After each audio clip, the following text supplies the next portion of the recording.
Stand by. The program will begin soon. When I see an American flag, I immediately look at that I'm like, that person's probably a bigot. That person's probably a homophobe. That person's probably a racist if they're just flying American flags out everywhere. Hold up.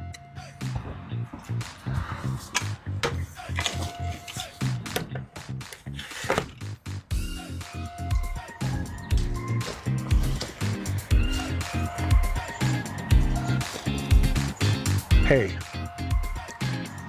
this sounds more like a you problem.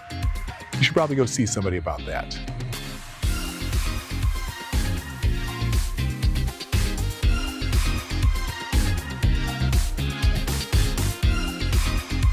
We got over $5 million per year from the American taxpayers, being given no bid contracts from Maine Governor Janet Mills, and is building a military in Somalia. He has been funneling money back to Somalia to build a military in Somalia. The guy is running a migrant services agency that builds Maine Care, which is what we call Medicaid, about $5 million a year. Oh no, those illegal immigrants aren't getting any Medicare. And then he said he raised money in the U.S. to buy weapons, munitions, and supplies for a paramilitary force he had hoped to lead as the president of Jubaland. Yes, that's a real state in Somalia. And to be clear, in Somalia, he's running to be the warlord of Jubaland. Elections in Jubaland aren't exactly like elections in America. It's whoever has the most guns is able to certify the election. So he needed to buy a paramilitary organization and paramilitary support in order to win the election.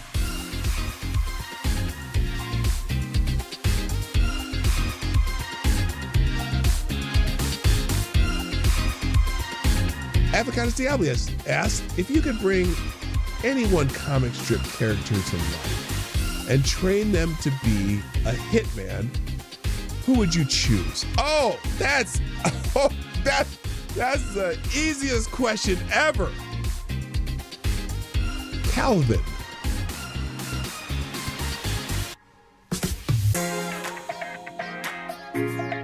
Calvin. Oh, look, Somnambule Nation, you and I are on the same page. Calvin. From Calvin and Hobbes. Yes.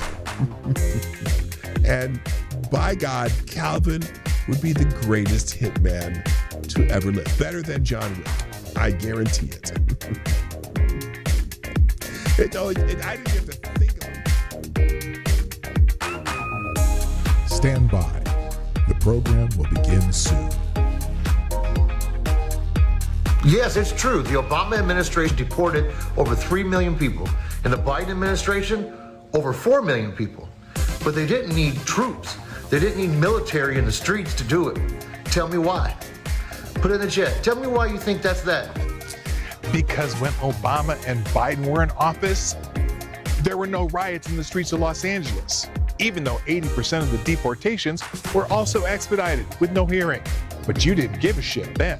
Now that Trump's in office, you suddenly give a shit. Hope that helps.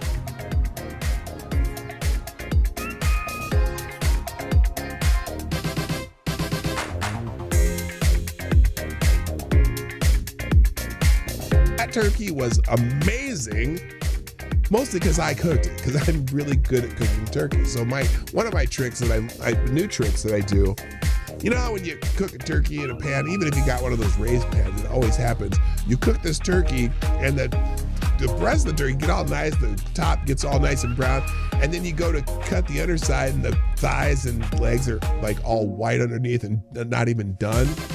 Well, there's a trick you can do to avoid that. What you do is you cook the bird upside down for at least 1/3 of the cooking time. So you end up browning the bottom and sealing that first, even more so. And the other thing I do is I start my oven at 500 degrees. The first 45 minutes to an hour, you put it at 500 degrees, and then you turn it down to 325 and do the rest of the cooking. But anyway, do it upside down, and 1/3 of the way through, then you flip the bird back over in the pan, and the entire bird gets finished at the same time. So apparently, in the Europe, you can refer to Americans as pigs. but not convicted rapists. A German court gives woman harsher punishment than convicted. I hate it when people say rapist. I'll just say unwanted sexual activity peoples for calling him a disgraceful pig. She called someone convicted of that crime a disgraceful pig and got a harsher punishment than the person who actually committed unwanted sexual activity. And so that's why people were posting that story about the German court gives women harsher punishment than convicted unwanted sexual activity. Stand by. The program will begin soon. There's a story about this man too. He led the attack on Pearl Harbor but died a Christian missionary on December 7, 1941. Captain Mitsuo Fuchida flew the lead plane against Pearl Harbor, shouting the famous code, Tora, Tora, Tora. He hated America. But after the war, he met a former American POW, Jacob DeSager, who had returned to Japan not to punish him, but to preach the gospel. Shocked by this forgiveness, Fuchida bought a Bible. He converted to Christianity in 1950. The man who started the Pacific War spent the rest of his life touring the U.S. and Japan preaching. Quote, I was a follower of the sword. Now I'm a follower of the cross. Amazing.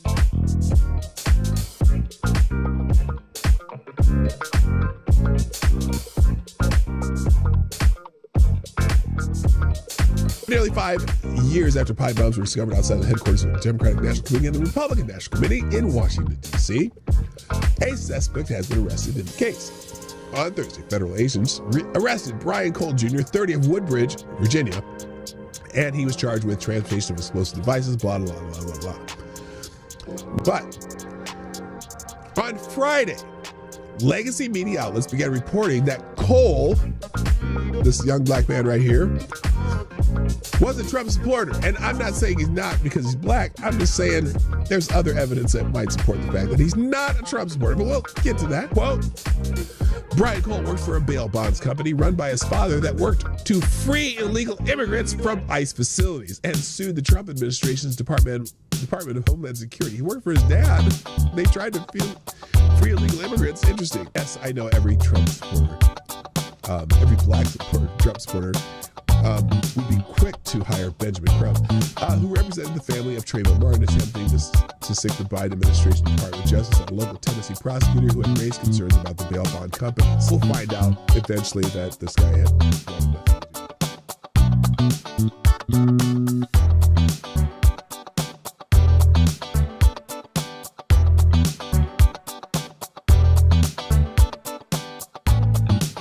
Additionally, if you open this up to ice fishing, while on the surface it sounds good, then what happens next year? Does someone come back and say, I want an ice shanty on Hudson Springs Park for X amount of time? And if you then allow ice fishing with shanties, then that leads to another problem. Prostitution. And now you've got the police chief and the police department involved. Just data points to consider.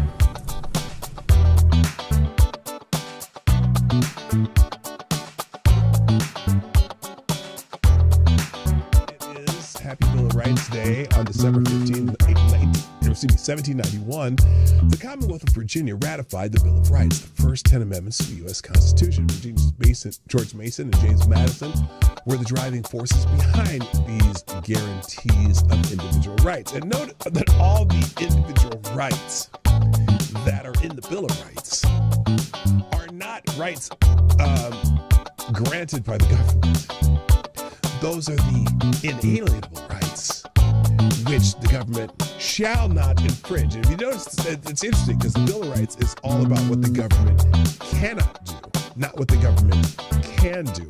And I think kind of got away from that a little bit, where some people seem to think that the government is going to grant you rights. No, these are rights you have, whether there's a government or not, and the rights that the government must protect for you. So it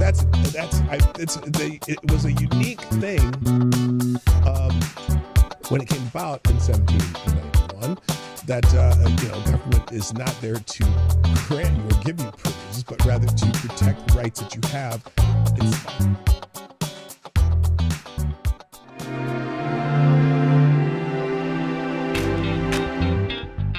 Ladies and gentlemen, coming to you live from the Lucky Dog studio in a hidden location somewhere in the upper Midwest of the United States of America, it's a brother making his own way but with all the wrong opinions.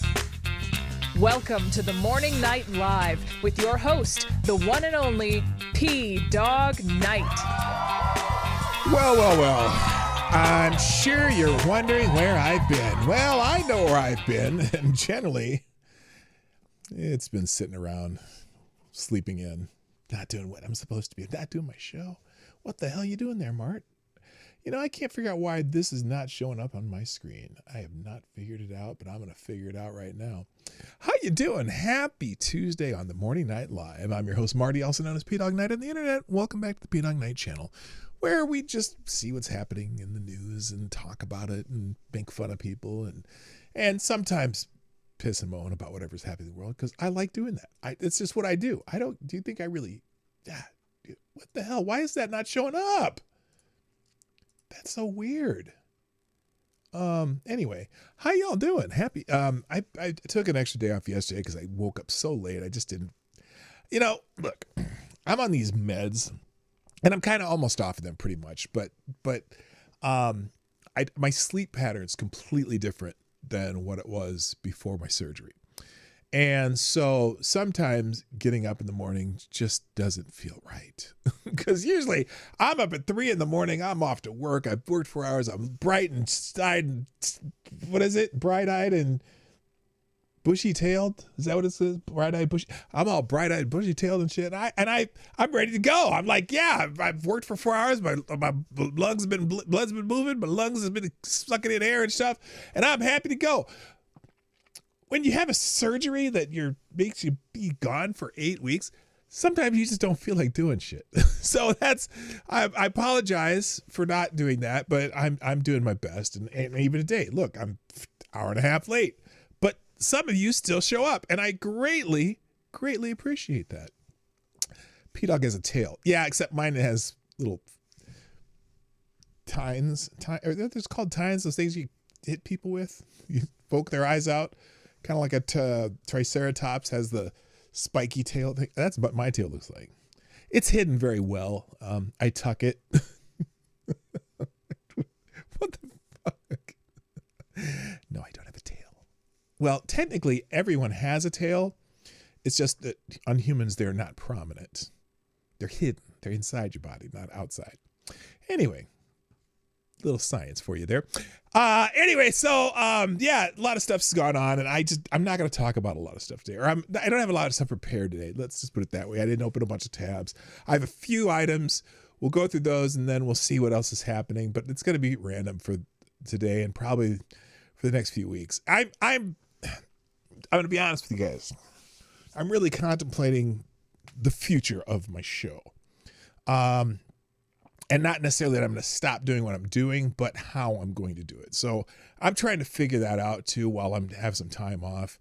And so I will inform you of any major changes, although major changes is probably a misnomer for what I'm thinking. But I'm thinking of laying it down and going back to making some more videos that I don't unfortunately I don't do enough of. I do very little standalone stuff.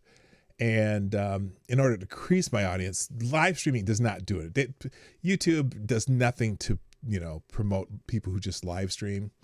And I got to make this, not that it's not worth my time. I enjoy it very much, especially with you guys, because you guys are great. But I got to do something to make this worth my time more monetarily somehow. And because it takes a large portion of my day, and also I need money because I'm not working for 8 weeks. So I've been contemplating that, going, Dad, it sucks not making money. There's a reason I make money, so because I want to retire sometime soon, like in the next 5 years, and so not making money for a long period of time isn't conducive to retiring in 5 years. So you get the point. Anyway. Thank you, Amazing Disgrace. Thank you very much. Sponsor the show. Greatly appreciated. Dropping a 5 spot through YouTube Super Chat says GTSY, Marty and friends in chat. Been a while since I've caught a live. I missed this. Well, thank you. I welcome back. I don't know what GTSY means though. Can somebody translate GTSY? I'm sorry, I just don't know. But thank you. I appreciate it. I appreciate the love via monetary donations. Okay, I need more of that. not. I mean, okay. I'm not one to. What do you shill? Is that the word? Shill for cash? But I do appreciate it. So thank you so much. Anyway, let's say hi to everybody and let's talk about stuff that's happening in the world. First in the chat. Oh, you know, I'm gonna do one thing. I almost forgot. I'd open one more tab here that isn't essential to the show. Okay. First in the chat today, Green Badger Outdoors. Yeah. You get the coveted bell for being first. Thank you very much. Also, good morning, Selected Boy. Yeah, boy. And Jesse Leon, twice in 7 days, or you've been here 3 times. I don't know. Anyway, it's good to have you back. I know everyone has different schedules and stuff, but it's good to see old friends jumping back in this into the fray, so to speak. Also, good morning, Blue Eyed Scream. What's up? Good morning, Liberty Vet. Good morning, Attack Alpaca. Tall Person. Amazing Disgrace, of course, who's already sponsored the show. Alabay of Colorado, welcome. Okay, Alabay. I was wondering about this too. Where generally, don't be specific, but where generally in Colorado do you live? I'm just curious because my son lives in, where does he live? What's that? It's a suburb, southwest, not Littleton, not Aurora. It's the one that's almost like south of Golden. Why am I blanking on the name of where my son lives? Good Lord. Anyway, he lives in hoity-toity. Well, not in the mountains necessarily. That's generally. Okay, that's funny. What the hell's the name of the town? Anyway, I'll figure it out. I'll remember in a minute. But let's just say he can see Red Rocks from his kitchen. That's okay. Anyway, I can see Stargate Command from my office. Oh, perfect.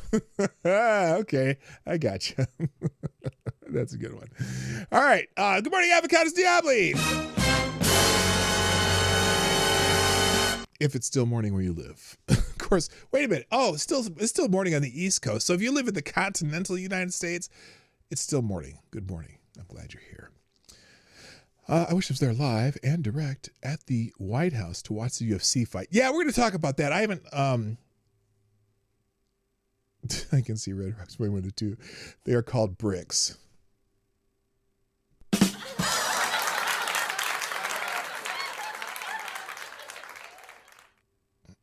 That's lovely. That's lovely. Anyway, what was I going to say? Oh yeah, a few things have happened since Friday. One was the UFC thing at the White House lawn, and a couple other things. So we'll just get caught up because I have that is actually on the agenda today, but not necessarily a big part. Plus, I have a couple funny videos that are great, and also I'm fascinated by the trillionaire talk because I don't think Elon Musk became a trillionaire. Was it after my last show? I know they did that IPO for SpaceX, which went crazy, and apparently the company is now valued at $2 trillion, which is larger than the gross domestic product of almost every other country in the world. So anyway, yeah, okay, I don't think that's true. But anyway, yeah, that happened, and a lot of people are bitching about that, which is weird because nothing in your life changed from the day before or the day after, but you seem to think it did. I don't know, not you, but them, you. So anyway, let's do the stuff that we normally do, and then we'll get into more newsy stuff. Thanks to the people sharing this monstrosity of a show. Starting with, of course, let's see who was first here. Tall person. Oh no, Amazing Disgrace is the first one to repost the show. So I'll give you credit for that, of course. Thank you very much. And also, thank you to Tall Person, who's the first person to post the stream on their own, who gets the bell. There you go. Thank you very much. Also, what is this little dude's name? This little dude he's a small person. Now, he's not a kid. He looks like a child, but he's a small person. And he's a funny little dude, man. He's like 20 years old or 20. How old is that dude? He's an adult, but he's just really small. Anyway, he's funny. And also, Skeptok. Shh. This is how it works. Charles. Now, he's talking about something else. He's talking about. I'll go back to that because that's funny too. Also, and then that's it. That's the only people who shared the show. Well, thank you for those who shared the show. I greatly appreciate it. Please hit that link in the chat and share the show, or just say "Let's go" to reply to my post of the show with a "Let's go," and I greatly appreciate it. Drop a meme, drop a funny video, drop something along with it, and you will be in my favor and grace forever, which is very important in life, to be in my grace and favor forever. Also, today's coffee is brought to you by me, Grandpa, established in 2022. Yes, I have 3 lovely grandchildren now. But I did get to. You know what? That's one thing we did this weekend. I got to go see my grandchildren. We went up to my daughter's house. It's funny because it's the first day since my surgery that I have left my neighborhood. Was on Saturday. Roughly 10 days after my surgery. But I'm walking pretty well. I walk just with a light use of a cane now. There is some discomfort, by the way, in my hip, but it's not pain. It's just discomfort. You know what I mean? Like it's a nagging annoyance kind of, like on a scale of 10, it's probably a 2 as far as pain. It's just annoying. In fact, I'm comfortable sitting in this chair today, which on Friday I was not. So I am absolutely recovering. It's going well. There's just things I can't do for a while. Like I can't fly in a plane for 6 months because there's a chance you get blood clots and that would cause an aneurysm or something like that. I can't take long drives in car. 45 minutes, not too bad. But if I go, like an hour or 2 in a car, I can't do that either. Same reason. Travel is not good for, when you've had this type of a surgery. What is it? There's also, I can't ride my bicycle for probably a year after my surgery. Reason being, and I thought that would be a good exercise because it's low impact, but your danger is if you have any kind of accident on a bicycle, when you have a new hip, the chances of dislocating the new hip until the muscles have really formed themselves around the new hip for a while is a problem. So, but I'm now able to walk around the block. I'm gonna take the dog for a walk, whatever, with my cane, and hang out with Lady Boomer. And we went and see the grandbabies this weekend, which was lovely. And the 4-year-old and the 2-year-old were very careful not to jump on Buppa. And it was all good. Good morning, Tyler F., aka Hurricane Franzi. Welcome. Also, let's see. If you cannot go further than 45 minutes in a car, that must make it harder to find victims to murder that won't get tied to you.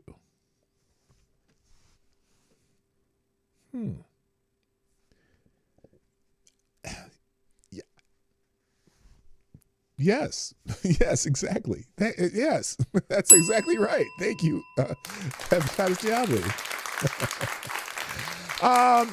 Also, Liberty Vet, the left claims that Elon became a trillionaire because of government grants and loans, but then they're okay with the government continually spending more money and making more billionaires. Yeah. Oh, that's a good point. I like that. That's a good one too. So anyway, let's start the show. Every day we have something to celebrate, so let's find out what today's holidays are. And this first one, I'm looking at you and going, okay. National Fudge Day. Yes. We're celebrating National Fudge Day, indulging the sweetness of National Fudge Day with irresistible treats and recipes. Make your day extra special. with delicious homemade fudge. And we're not, but don't, okay, no, I'm not going to say that. Somebody in the chat will say it. I guarantee somebody in the chat will say the joke that I'm thinking right now. So you just be creative and come up with your own fudge joke. Thank you. Also, it is World Sea Turtle Day. Always want to protect them sea turtles. Pack it up. Yeah, see, there you go. Remember your local fudge packer on the state. Yes, the fudge jokes are coming on. What up, Donkey Punch Bandit? The greatest name on the internet. Welcome. What's up to you too? Also, Fresh Veggies Day. Eat your fruit and vegetables. Make yourself regular. Oh my gosh, that's. I don't know if I should talk about the challenges of being regular when you're on OxyContin. Although I've been done with the OxyContin for about 5 days now. But holy moly, boy oh boy, does that you take Senna twice a day just because of that. I'm not going to get any more descriptive than that. International Day of the African Child. That's interesting, and we are the world. We are the children. We are the one to make a brighter day. So let's start giving. There's a choice we're making. We're saving our own lives. It's true to make a better day, just you and me. It's International Day of the Child. Think about those kids. Also, good morning, Happy Richard Day for any of you dicks out there. International Waterfall Day. Oh, my favorite. I love me some waterfalls. I will drive 10 miles out of my way to go see a waterfall. He loves some waterfalls. National Muhammad Day. If your name is Muhammad. Youth Day. Every day is fucking Youth Day. A public holiday in June 16th. Oh, that's in South Africa to honor youth who participated in the 1976 Soweto uprising. Oh, my God. That's very specific. That's very specific. Islamic New Year. I've never heard of that. Most New Year's calendars either have to do with the moon or whatever we do. I don't know why. Bloomsday. That's in the United States. Celebrate Bloomsday with us. Find special events, tours, and activities commemorate the life and works of James Joyce. Oh, that's another very specific holiday. National Casey Day. If your name's Casey, I should call my aunt. I have an aunt named Casey. She's the coolest aunt in the world. She lives in Portugal right now. She's really cool. International Day of Family Remittances. Send that money to Mexico. Illegal. Well, not Mexico, because not all illegal aliens are from Mexico. And in fact, not all Mexican descent people are illegal aliens. Remember that.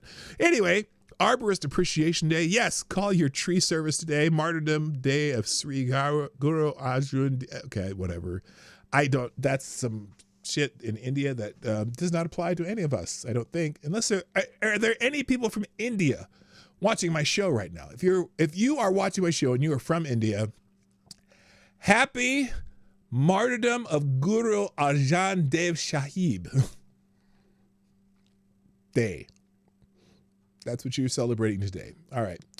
That's it with the holidays. Let's move on. So there's a couple stories that I've had some interest in. One of them is about a young man on the internet who I would say he kind of doxed himself, right? So I saw this story about this guy. He was going to apply for a job at some company, and apparently somewhere on the internet, or I know during the job interview, he stated that he refused to work for a Jew. Okay, refused to work for a Jew. I guess he wrote it somewhere, and so the potential employer, who felt that was pretty fucked up, posted that statement on the internet. Now, apparently it was either written down or something, and the person, the potential employee who posted it, redacted the kid's name. There's no way to know this kid's name. Okay, he completely blacked out the kid's name. That wasn't a PDF file where someone could figure out what the kid's name was. It was a picture of a piece of paper where the kid said, "I refuse to work for a Jew," and he redacted it so no one would know who it was. Now, the kid who said that replied to the post on X, complaining about putting his personal business out there, essentially confirming that he was the one who would not work for a Jew. Okay? Following me? And so now the employer, now the kid is threatening to sue the potential employer who did not put his name, the kid's name, on the internet. Now, I'm just saying kid because he's younger than me, okay? And if you're younger than me, which may be most of my audience, but anyway, I think anyone under 30 who's looking for a first job or whatever, I just call them a kid because whatever. I'm that fucking old. I can call whoever I want a kid. Anyway, the kid wants to sue the guy for defamation for something that the kid confirmed he said, which the potential employer gave no attribution to him because he redacted the name and just showed what he said, not who he was. And now people are piling on this potential employer, one for being a Jew, because there's a lot of Jew hate on the internet. I'm freaking out a little bit about that. How, it's literal. It has nothing to do with Israel. It's Jew hate. Okay. I don't know if you hate, you hate because you hate me sometimes in some cases, but it's just like, I don't give a fuck if there's a demographic that's more successful than me. Most demographics are more successful than me. I don't give a fuck. But anyway, there's a whole bunch of Jew hate. A lot of people bitching, oh, you dox this kid. You're doxing a 19-year-old kid. You're blah, blah, blah, blah, blah, blah. The little motherfucker doxed himself. Okay. By confirming that he was the one who said, I refuse to work for a Jew. So, the young man's name is Austin Franco. And the reason I have no problem saying it while I'm on the internet is because Austin Franco doxed himself. However, I've never been a fan of the internet do your thing kind of thing where people go out and they just try to ruin the lives of someone on the internet. And a lot of times there are people who get caught up in that type of action just because they have a similar name or the same name, because there's more than one, there's more than one Bob Smith in the world, right? And so the first post I'm going to highlight today is this one by someone named Austin Franco. However, this is not the correct Austin Franco. This is Austin R. Franco. And he writes, I recently found out that I share the same first and last name with a 19-year-old student at Cornell University who is going viral, over 10 million views across Twitter and other platforms, for anti-Semitic comments that he made and continues to make to a prospective employer. And I probably want to explore that a little bit too. My social media, Twitter, Facebook, LinkedIn, and law firm email address are being blown up by people understandably angry at this other Austin Franco. None of the posts cross any legal lines, but unfortunately, there have been comments and emails talking about me, my firm, my parents, etc.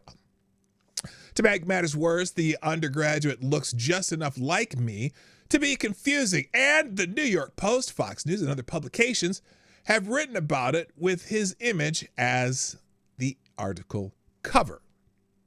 The bad Austin Franco is continuing to make these statements to media and on social media, so we wanted to go on the record disassociating me and the law firm from him. That's probably a good idea. I am hoping this post will alleviate some confusion for the general public. I appreciate all the people who have reached out. Now, that to me seems like a perfectly reasonable request, right? I am not the same Austin Franco that you all are talking about. Y'all can stop talking about me, right? You think that's a reasonable post? Good morning, Evan S., by the way. You think that would be a reasonable thing to ask, right? Well, I scrolled down a little bit at some of the replies to this, and it's amazing that some people Well, I'm going to give you some examples. And this is going to be the example of Jew hate. Now, I know some people in my own audience are not a fan of the brethren, but we'll have that disagreement, and I'm going to disagree with you wholeheartedly every time, and then we get along and still break bread over other shit. So I'm cool with that. Whatever.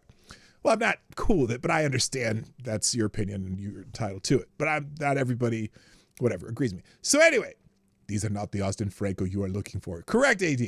So as I scroll down, I get to one of the first few people. And by the way, it's Gabe Einhorn. I'm going to open his post because he's been talking. He's the guy who the guy had the nerve to say this shit to. But listen, now this is people this guy, Fed Up Majority. This is American First Christian, blah, blah, blah. And his response to this is this. See, you could be a decent human being and say it's not cool that these losers are going this far trying to destroy the life of a 19-year-old. Now, I agree. I hate that thing where the internet gets on and tries to destroy somebody. But listen to what he says here, because you're going to hear it the way I heard it. I hope some of you will. That these losers are going so far to destroy the life of a 19-year-old that they are so bloodthirsty that they don't care that they're destroying other lives in the process. But no, you decided to be a spineless twat and say it's totally cool and understandable if people want to destroy this kid as long as they take care not to cause you trouble too. You should be ashamed of yourself. Why? I don't even think he said it was cool. Did anything I read there make it sound like it was cool that they're going after this kid other than, hey, leave me out of this? That's what it sounded like to me. Here's the next one. Now, Bert Shiesty, this is probably maybe a bot account, maybe not. A bunch of angry Jews are harassing me, my employer, my family. We've been receiving threats. Just letting you guys know I'm not the same guy's Jews. Same guy. Jews are actually great. Hold up. Wait a minute.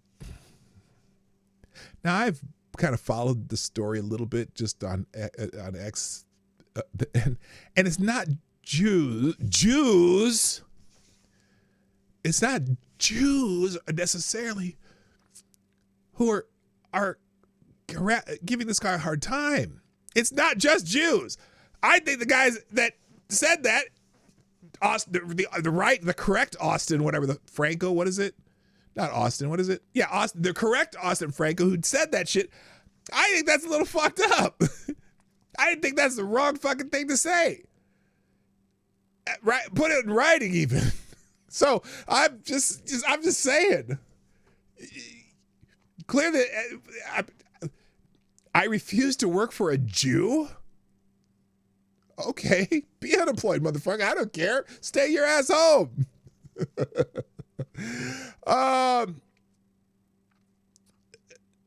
Here's another one.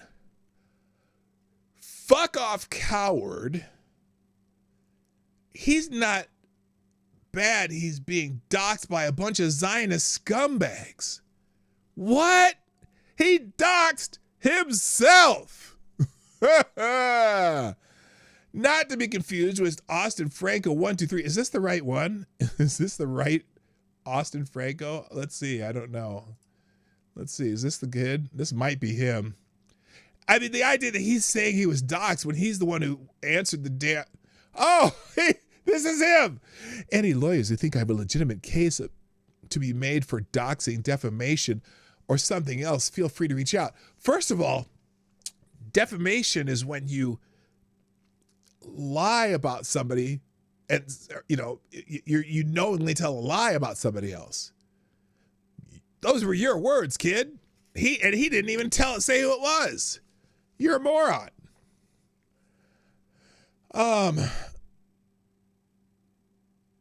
For those who are mad I didn't support the token, there are certain principles I stand by, and I'm not going to sacrifice my image for easy cash. It might be tempting, but it's not right, and I want to stand by what I think is right. You fucking moron. Oh, he was trying to hawk some coins or some shit.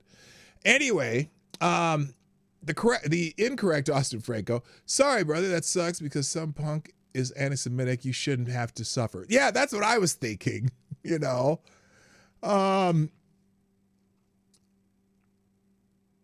I guess, and then they get this typical like, oh, this is 99% of America, how 99% of Americans conduct themselves.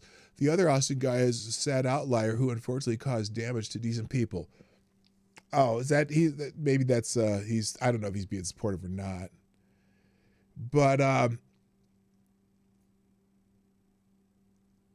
this is one of the best trolls ever. Just wondering how long he keeps the bid up. Very meta. I don't understand that. So anyway, follows Nick Fuentes and retweets Charlie Kirk. This is a crypto Nazi. Which Austin Franco is that? Oh, is that this Austin Franco? The bad Austin Franco. The bad Austin Franco. You could have just wrote the other Austin Franco, but no, you have to virtue signal your moral superiority over your persecuted namesake. Congratulations. That makes you the bad Austin Franco. How does this make him bad for saying, hey, I'm not the kid. Don't fucking leave me the fuck alone. I'm sorry. I don't have a problem with what this guy did. Anyway, the potential employer, let's see. I want to see if I can find the story, maybe. No, this guy does a lot of stuff. Anicism surge. Okay, yeah, this guy. And then now people are trying to destroy his company for posting it. The main question is, how can we ruin this guy's company for doxing the man who didn't want to work for him? He didn't dox anybody. The guy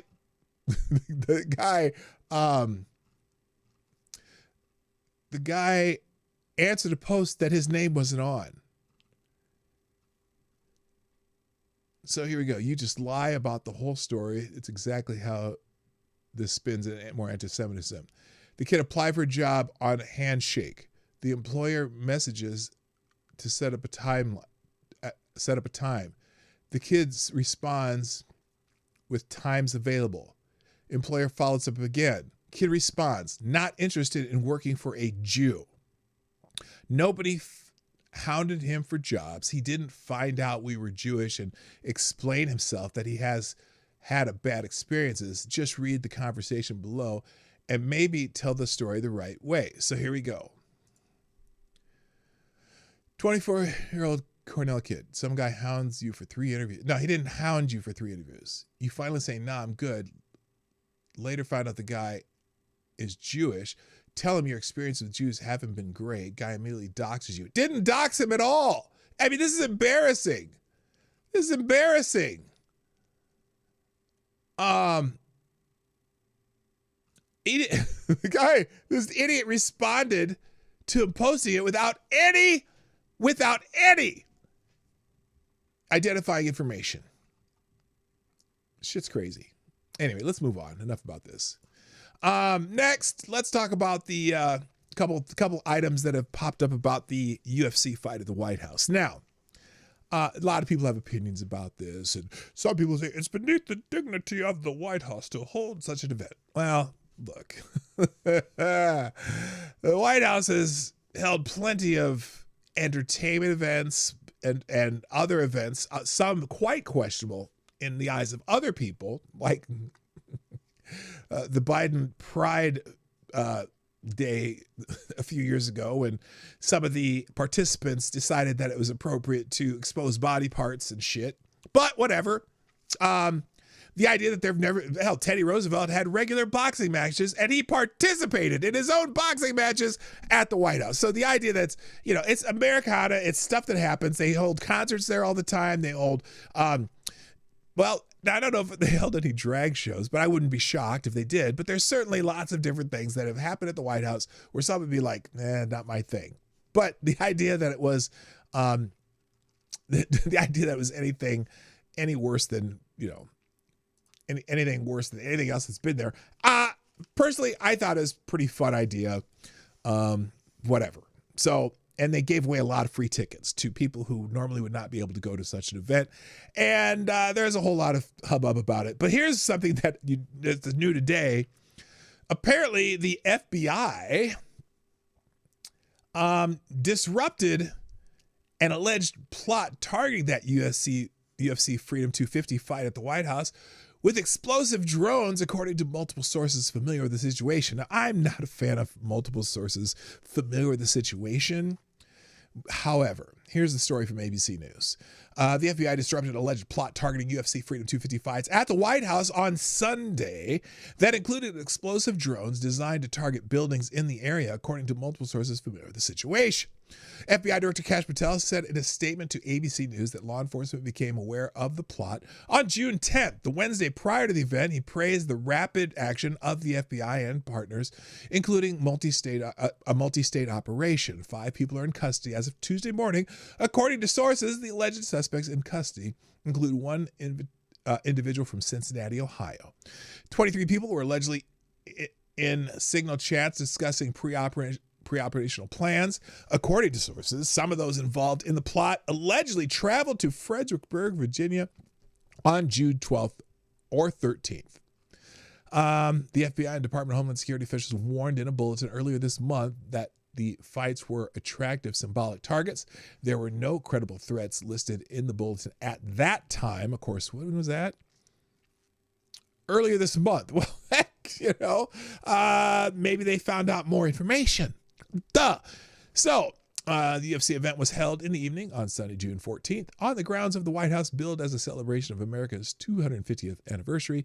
It also coincided with the 80th birthday of President Donald Trump, who was in attendance. So, yippee-ki-yay. Looked like a pretty fun event if you're into UFC fighting. If you're not UFC and fighting, no skin off my back. I don't care.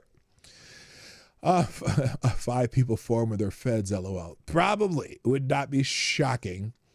Explosive drones would have been entertaining. Yeah, probably.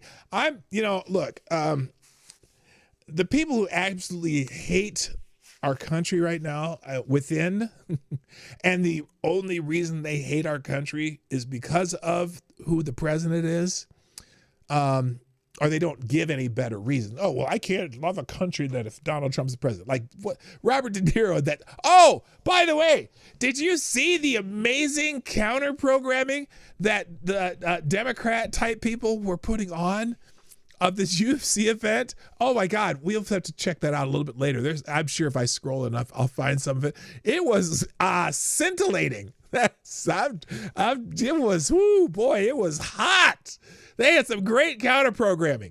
Bette Midler was part of it. Robert De Niro? God, he's fucking stupid. I would love to run into Robert De Niro in public because he's like 5'4" or 5'5". I'm like a foot taller than him. You'd never know it by the movies because he wears those like 4-inch platform shoes when he acts in movies. Anyway, I would just like to tell them you're an idiot. I'd like to just say, sir, I appreciate your talent. You make some great movies, but you're a fucking idiot. I'm sorry. You're a moron. Anyway, that was one story that popped out about the UFC fight. And also, now this is interesting. And I haven't listened to this. We're going to watch this whole video. We're going to listen to Jemele Hill, bitch. Oh, shit. If this is supposed to represent the best of America, what about this represented the best? Hang on. We're gonna now TMZ is copyright stringent on YouTube, but so I'm taking a chance here. But they posted on X, and so we're gonna well, here it is. Jemele Hill, if you know who that is, she used to work for ESPN and she got fired, whatever.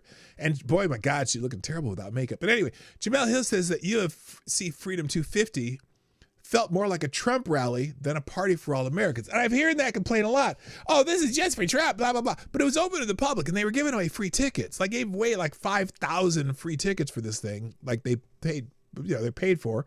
And then I think UFC to for their business. They sold pay-per-view or some shit like that. Anyway, I'm not going to play this. I was going to play it, but I thought I only wanted one comment on here made perfect sense. Because she says, it felt more like a Trump rally than a party for all Americans, right? One of the best comments, oh, by the way, this is hilarious. She's turning into Charles Barkley. Anyway, here it is. Trump throws a party or throws an event at the White House. Democrats refuse to attend. Democrats threaten to cancel people who attend. Only pro-Trump people attend. Democrats complain the party wasn't nonpartisan. This is why Democrat is synonymous with, I'm quoting YouTube, retarded.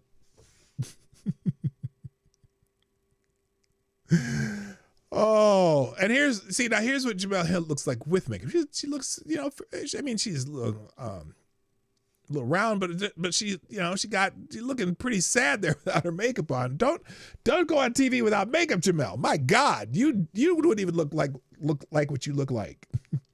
Anyway, that was the other UFC White House thing related. We might go find some more stuff after the show as we're just looking up shit. All right,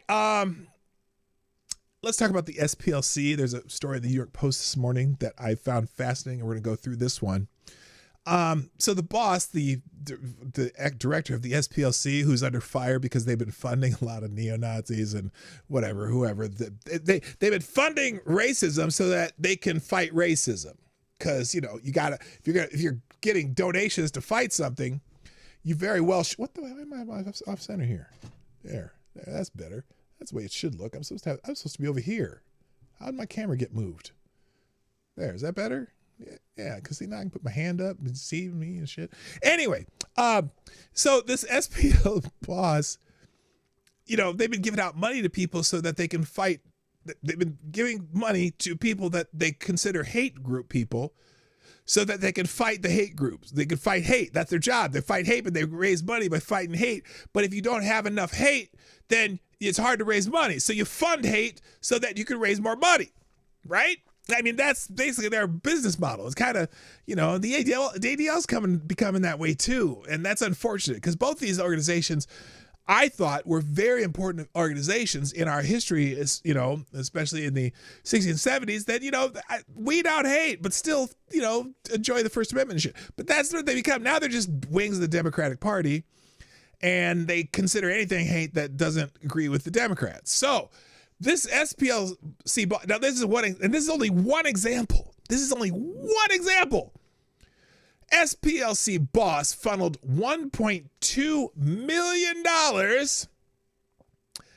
to her lover, who is in a neo-Nazi group, and they even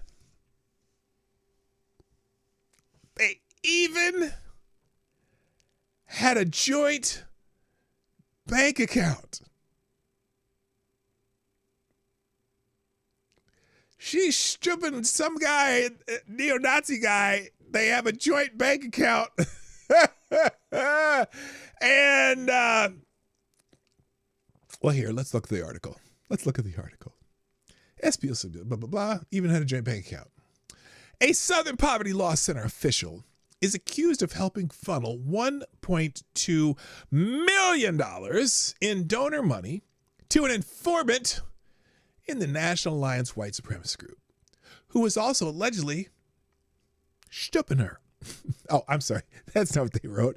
I'm just using, isn't that a Yiddish thing? Stupping? That's what you say. Anyway, he was allegedly her lover. By the way, good morning, Darren Root. Nice to have you back. TC, what's up? Good morning. Kara Soldier, are you here already? Maybe. I'm glad all y'all are here. All y'all are here. The Department of Justice filed a superseding indictment against the SPLC, accusing it of funneling donor cash to hate groups they were then telling donors they were fighting. One figure referred to as Employee 2 in the indictment is described as a person who could become director of the SPLC Intelligence Project. It also describes how employee number 2 wrote an article based on material stolen from National Alliance headquarters in 2014 and then paid off an informant to take the blame for the robbery. Based on the details in the June 2nd superseding indictment, employee number 2 is believed to be Hailey Bierreich, which is kind of a Germanish name, a 50-year-old fascism expert, because she is a fascist, who was the director of intelligence at the Alabama-based anti-extremism nonprofit between 2012 and 2019. The indictment alleges Bench was very, very close to the informant known as F9, who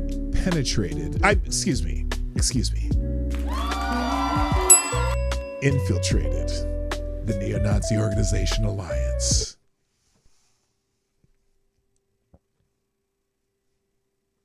Infiltrated, eh? Bench was also in a romantic relationship with F9. During this relationship, not Bench, Bierreich.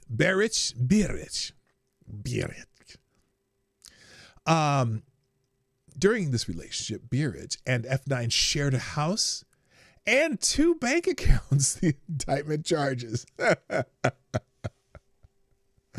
Between 2015 and 2021, approximately $140,000 in donors' money flowed from the SPLC operating account and was ultimately deposited into the joint bank account held by F9 and Bierreich. I'm going to pronounce it in a German way, even if it's not. I don't care. This amounted to probably 66% of all money ever deposited into their joint bank accounts. Bierreich then used donor money to pay the couple's personal living expenses. The indictment also claims that while getting paid by the SPLC, the unnamed informant was also raising money for the National Alliance and helping to, quote, carry out its extremist activities, end quote. So he was a fundraiser for the National Alliance. The indictment describes how a source broke into National Alliance's headquarters in West Virginia in 2014 and stole approximately 25 boxes of documents, took them over state lines into North Carolina, and copied them before returning the originals. In 2015, Bierreich, whatever her name is, wrote an article allegedly based on the stolen materials for her group's Hate Watch section of its website. That article, Chaos at the Compound, is still available. The indictment then describes how the SPLC tried to cover up who their informant was by paying a second informant approximately $6,000 to take responsibility for the burglary. So they paid off someone they paid someone to take responsibility for the burglary. Who knows? Maybe that was supposed to be one of their people.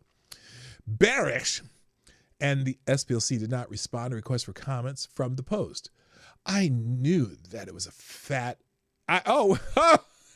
listen, wait a minute. There's a quote. I knew that fat, ugly hog Heidi Bierreich, National Alliance Chairman William White Williams, 78, told the Post from his home in East Tennessee. He also confirmed the details of the indictment match what happened to the group. I think that some of those cluckers wanted to get out of the movement and they went to the SPLC for help. But instead of helping them, the SPLC said, "Why don't you stay in and get paid?" He added. Of the informants. Well, fuck that guy too. I don't give a shit about him, but this is all funny to me. This shit's funny. West Virginia, Bierreich had joined the SPLC in 1999 and became director of the Intelligence Project in 2012. She left in 2019 as part of a massive shakeup when many top brass departed amid accusations of racism and sexual harassment. Oh yeah, that's right. They had a little problem with that there. Their leader was trying to strip everybody else in the place. Hello, Mike Savage. Blarg, what up? Yeah, he was trying to get some too from all the female employees. Anyway, many top brass departed amid accusations of racism and sexual harassment, with the group mainly being run by white people and black people in its lower ranks, Barish was not publicly implicated in those scandals. In fact, she left, so maybe that's why. I don't know. Alabama-based SPLC has been charged with wire fraud, bank fraud, and money laundering conspiracy for allegedly engaging in the active promotion of racist groups at the same time that the SPLC was denouncing the same groups on its website. Acting Attorney General Todd Blanche told an FBI Director Kash Patel announced on April 21st. Patel charged that far from using spies to dismantle hate groups, the SPLC gave them over $4 million to keep promoting their ideologies, thus giving them something to point out and seek donors to fight against. The nonprofit amassed some $800 million to do so. Its publicly released nonprofit accounting shows. So again, in order to have the funds coming in, you got to have reasons, right? So they use racism to raise money, and many of them are paid very handsomely at the SPLC. What is this? In 2013, the National Alliance had effectively ceased to exist. Oh, now that's interesting, because the break-in was in 2014. But by 2013, the National Alliance had effectively ceased to exist. That year, group chairman Erich Gliebe, a former boxer nicknamed Aryan Barbarian, had sent a letter to followers saying that the group was ending its membership program that September, writing they were abandoning dues-paying chapters in favor of supporter-based structure. Membership had collapsed from the membership had collapsed from 1,400. So this is a massive group. Oh my God, 1,400 people in a country of 325 million. My God, they're going to take over the entire country. Collapsed from 1,400 people to around 20 members in less than a decade. Despite the internal chaos and decline, the following year, the SPLC began bolstering the group's public profile, writing nearly a dozen articles about the organization. Tax filings reviewed by the Post showed Barish earned $190,000 that year in salary and benefits from the SPLC before her departure. Wait a minute. That's Erich Gliebe, known as the Aryan Barbarian? He looks like a fucking poison groupie. What the fuck?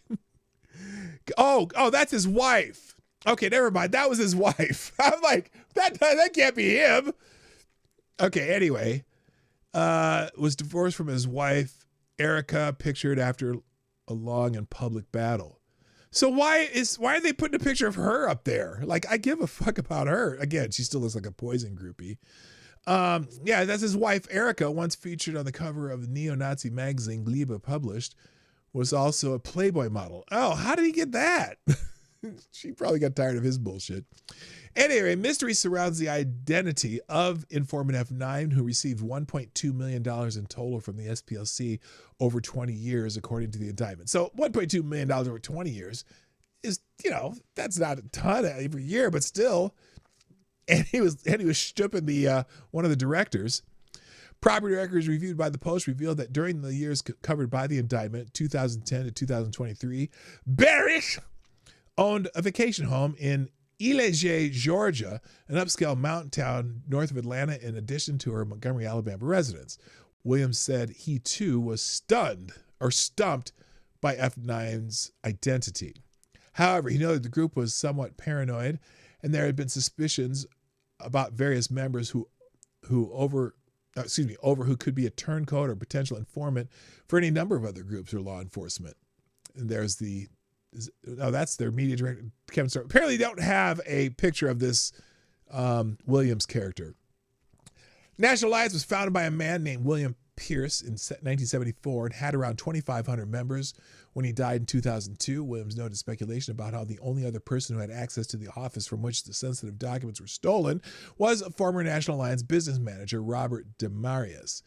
In a biography of Pierce, Demarius, now 79, is described as a quiet, lonely, and childless man who ate sugar-frosted flakes alone in his kitchen table each morning and settled it with a microwave TV dinner each night. Wow, they got some details about him. Any of you eat Frosted Flakes every morning?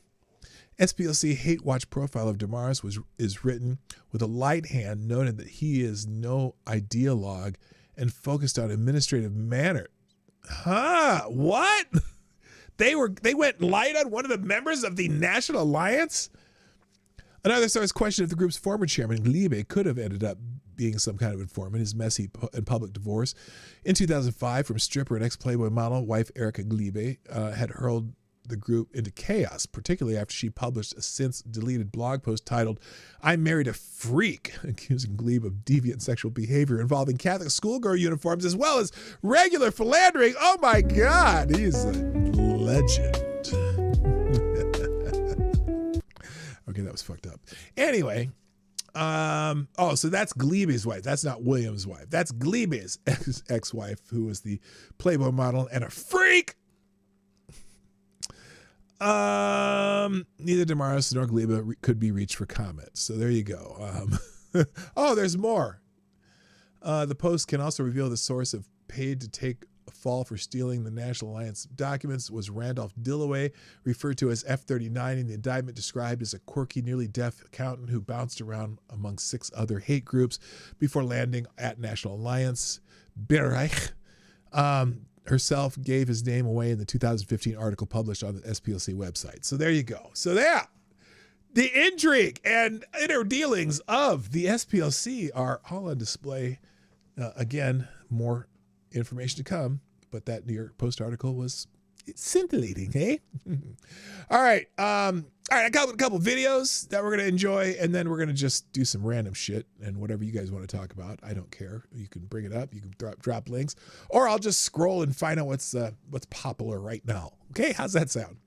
Oh, I never talked about Trillionaire either. Remind me, I got to talk about Trillionaire after this. But speaking of Trillionaire, no, she's not a trillionaire. She's not even a thousandaire, I don't think.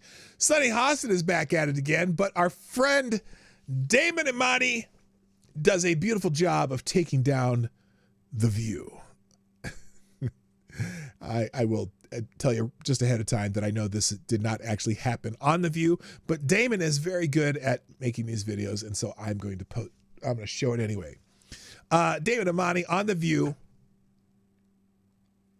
in theory, or what could be, a premonition of what his appearance on The View would look like. I understand Teddy Roosevelt with the boxing. Boxing is sort of has long been a gentleman's sport because Oh my God. Okay, wait a minute. If she doesn't understand that the UFC is also basically a gentleman's sport, they have rules and they try to kill each other. They fight like boxing. She's stupid. But anyway, I'm gonna let you finish. You use your fist, but I don't. As opposed to swords, knives, guns,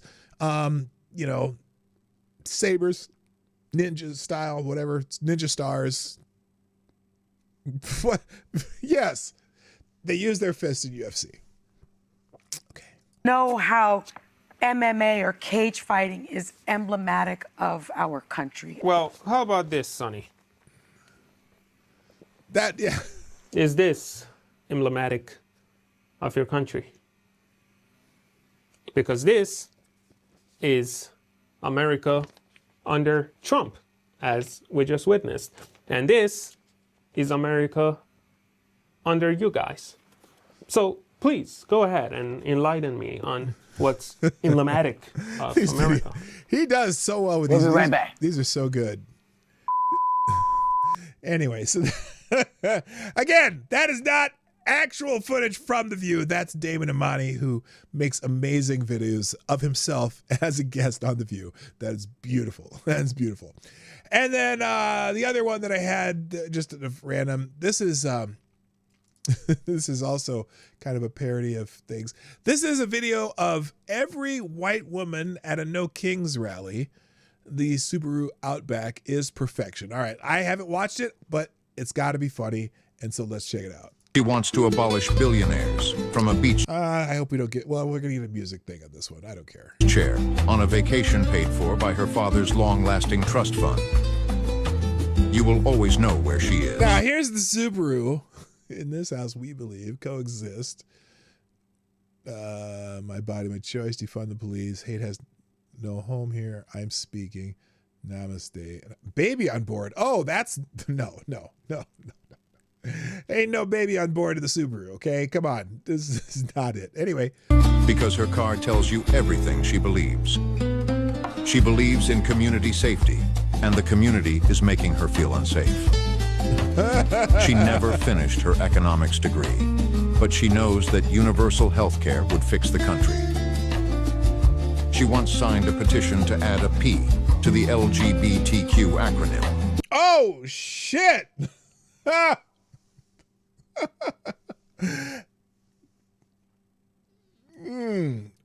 Because, you know, it's funny because there are people who go out there on the internet and take video of themselves, and not on the internet, out of the streets with petitions like that, just to see if people actually sign them because they're not really paying attention to what they're talking about. Yeah, anyway. It is unknown if she knew what the P was for. She has not thought about a single policy in years. She has thought about Donald Trump every single day since 2016. Ain't that the truth? She loves Kamala with her whole heart and could not name one thing she has done. Oh, snap! Woo, except for black men in jail. She wants to defund the police, yet calls them on the hoodlums skateboarding in her neighborhood. Her motto is, silence is violence, which is why she posts immediately and reads about it later, if at all. She has recurring nightmares about being the most privileged person in the room. She will not support a brand that doesn't turn its Instagram logo rainbow in the month of June. You know, companies kind of lightened up on that shit, haven't they?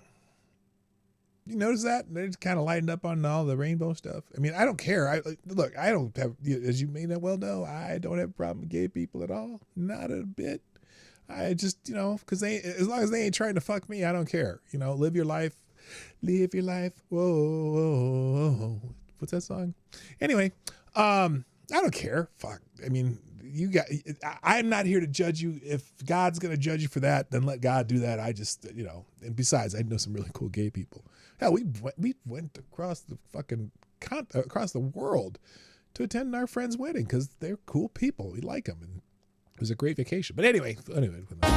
This has been a tough month for her so far. She acknowledges this land was stolen, but get too close, too quick, and she may spray.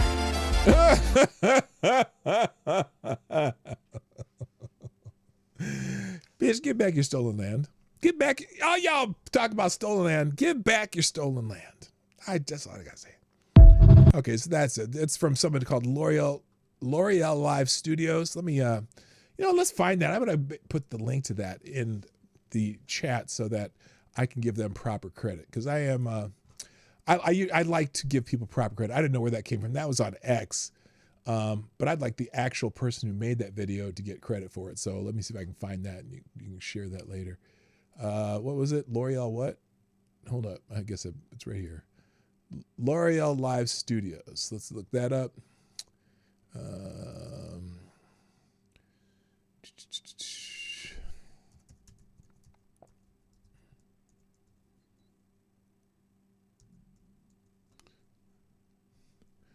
Let's go L'Oreal Live Studios. Let's see if we can find this person.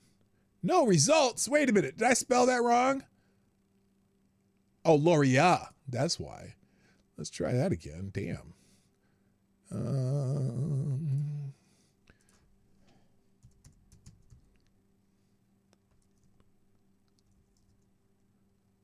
There we go. There we go. I'm going to put the original up here if I can find it. Oh, here it is. This is the original.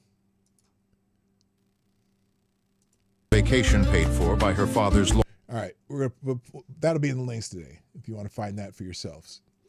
Well, you don't have to find it because I put it in the links. All you got to do is find the links if you want to see it again. The hair is perfect. The hair product, stolen land. I prefer stolen cake, LOL. Right? Anyway, so that's brilliant. I'm gonna have to check. I might have to check that. In fact, I'm just gonna put their whole account up here and see what else other stuff they have on here, because they got a lot of stuff on here. So Looks like it's pretty good stuff too. So we'll link Loria Live Studios. In fact, I'm gonna message them. Well, I'll message them later. Anyway, so that's it. That's all I got for today. Anything y'all want to talk about? Because I'm just that's it. That's all I looked up today. By the way, thanks. Oh, more people sharing the show. I'm not leaving yet, by the way. Don't start saying goodbye and shit, because I'm not leaving. I'm not ending the show right now. So don't start leaving, because y'all leave too soon sometimes. And I have other shit that I say. Never leave before the damn outro starts. That's what I say. And even sometimes I stop the outro to say some other shit. So don't leave before the outro. Make that your habit. Don't start saying goodbye the first time I start saying goodbye, because I might have another half hour to go. Just telling you. Anyway.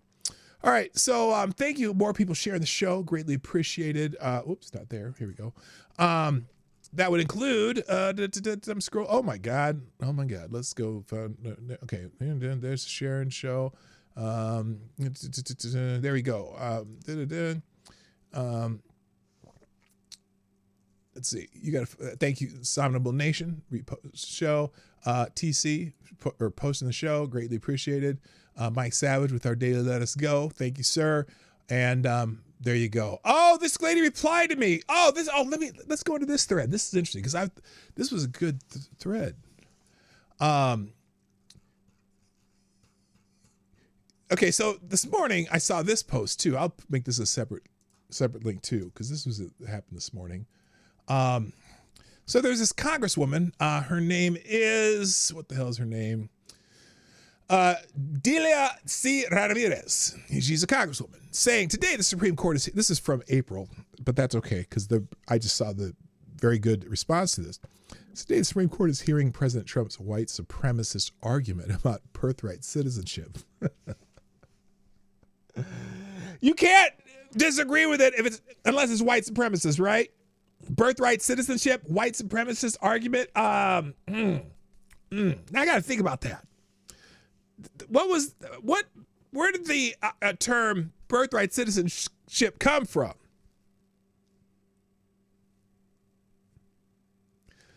The 14th Amendment, when slaves were freed, black people, birthright citizenship. So it's kind of an oxymoron talking about birthright citizenship and white supremacy, because if you go back to the original meaning of birthright citizenship, it had specifically to do with the former African, black descendants, whatever, of slaves or whatever, being citizens because they're black. So that's dumb anyway. But let's see what she says in her little video here, because this is interesting. And then we're going to see the best reply to it that I saw this morning. And apparently this another lady replied to me about something I said. So anyway, here we go. Here is Congresswoman Ramirez. Hi, everyone. It's Congresswoman Delia Catalina Ramirez. Good morning. I wanted to talk to you about birthright citizenship. Well, you may know this, but the Supreme Court will be hearing oral arguments today on cases around birthright citizenship. A case that had already been heard before is coming before the Supreme Court again. Oh, no. Whoa. Now, she made an error right there. I'm not going to tell you what it is because the guy who replied to it much better than I did, and I'm going to read that in a minute. But she made a mistake there. I didn't catch that one the first time I saw this. Anyone born in this country, whether they were born today, 20 years ago, 30 years ago, despite of where their parents were born, are birthright citizens.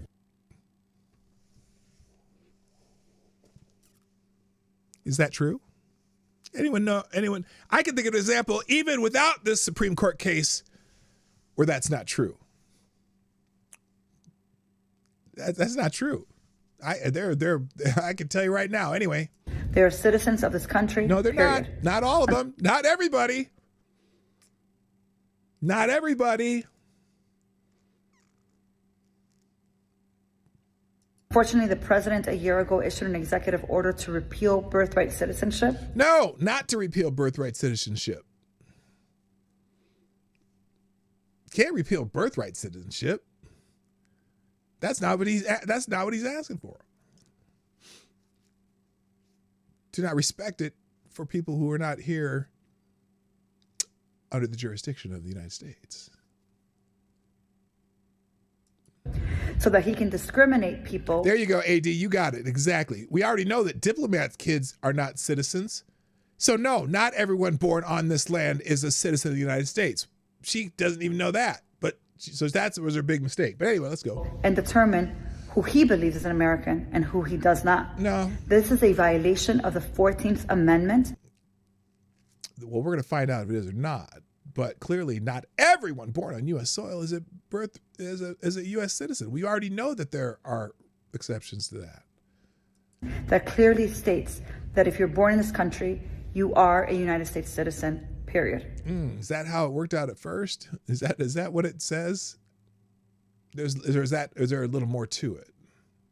Anyway. It is dangerous for the Supreme Court to continue to engage in these oral arguments of cases that have... Dangerous? Why would it be dangerous? What, do you want them to engage in these oral arguments? Or do you just want them to not listen to the oral arguments? That's weird. That's not what the Supreme Court's for. No, we don't want to repeal birthright citizenship. Amazing disgrace. That's the wrong answer. But it's close. Okay. It's close. I'll explain later. Already been argued before. And as a matter of fact, Congress heard in 1940s affirming birthright citizenship. No, they didn't. No, they didn't. That's funny. No, they haven't. They haven't done that yet. Not what you're claiming is birthright citizenship. This is a case that's never been heard before, because it's different from any prior case that is before the United States Supreme Court. And the person who replied to this brings that up. So I have a bill called Born in the USA Act, and it's a bill that prohibits Congress from spending money or allocating money to the president's illegal, unconstitutional executive order to take away birthright citizenship. And it also affirms... There's no cost to it, though. That doesn't even make sense. Birthright citizenship. No. We have about 100 members of Congress on the bill. We want to get more of them. Oh, sure. It's all Democrats, I'm assuming. I'm sure I bet there's not a single Republican on that one. But whatever. I mean, again, you're trying to gain constituency, you don't give a shit about the people themselves. So if your member is not on it, make sure that they become a co-sponsor as soon as possible. But be very clear. This attack on Americans by the president. It's not an attack. It's not an attack on Americans. Holy shit. Anyway. One other way for him to take away constitutional rights that have been afforded to us by the 14th Amendment. You didn't read the 14th Amendment. He determines, or he tries to determine, who is a citizen and who is not, is unconstitutional, full stop. Yeah. Okay. So that was her plea. Now there's two parts to this, because this person named Mike Biskey, I don't know who he is, on April 1st, right after she posted this rebuttal to that. Okay. Let's listen to now. And this rebuttal makes sense. Hello, Brent Hayes. What's up? Let's be clear. Now, he went with the ad hominem right off the bat, which I was unnecessary. You are wrong, period, would be a good idea. But he said, you are an idiot, period. I thought that was unnecessary, but he says, now that we are using your rhetorical format, because she insulted people too. Did she start with an ad hominem? Hi, everyone. It's Congresswoman Delia Catalina Ramirez. Good morning. I wanted to talk to you about birthright citizenship. Did she do that? You may know this, but the Supreme Court will be hearing oral arguments today. By calling someone a white supremacist. By calling someone, say it's a white supremacist argument. Okay, let's go back. Let me be clear, you're an idiot, period. Now that we're using your rhetorical format, let me add some substance, which your post has precisely none of. Quote, white supremacist argument. So we'll talk about that first. Congresswoman, the 14th Amendment was written by Republicans. It was written to protect black freed slaves from a Democrat party that had spent decades owning them, whipping them, and selling their children. The author of the Citizenship Clause was Senator Jacob Howard, a Republican abolitionist from Michigan. The senators who debated and ratified it were fighting the legacy of Democrat-imposed slavery. The argument that we should honor the original intent of that amendment, the intent those Republican authors stated on the Senate floor, is now white supremacist in your telling. You could not fit more historical illiteracy into 11 words if you tried. If your brains were dynamite, you could not blow your nose. Let us address your actual claim. Everyone born in the U.S. is a citizen. Period. Congresswoman, a quick question. Why are the children of foreign diplomats not citizens? They are born in the United States. They are born in American hospitals. They breathe American air from their first breath. Where is their citizenship? If everyone born in the United States is a citizen, period, then the diplomatic exception should not exist. Either your period is wrong, or you need to explain the exception.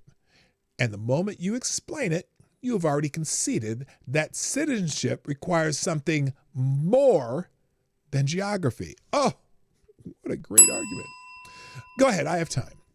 Anyway, the author of the Citizenship Clause said it on the floor of the United States Senate in 1866 that it, quote, will not, of course, include persons born in the United States who are foreigners or aliens.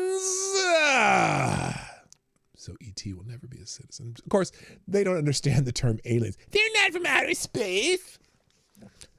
Senator Trumbull, the Judiciary Committee chairman, defined the subject to the jurisdiction of thereof as not owning allegiance to anybody else. That is what it means. He said, not owning allegiance to anybody else. These men wrote the amendment, they freed the slaves, they rebuilt the Union, and they said exactly what it means in writing on the record.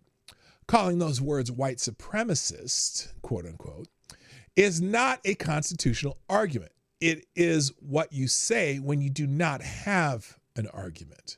Quinn's Law number 2, the accusation reveals the behavior.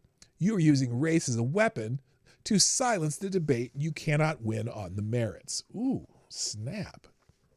Native Americans were born on this continent thousands of years before America existed. Under your everyone born here is a citizen, period theory, were they citizens under the 14th Amendment? No. The Supreme Court said so in 1884. Congress had to pass a separate statute in 1924. If your reading were correct, the statute was meaningless. Congress does not pass meaningless statutes. Well, that's okay. Let's not go that far there, Mikey. All right. Anyway, you represent the Illinois 3rd District, Congresswoman. What have you done for the working families there? Not tweeted, not performed, done.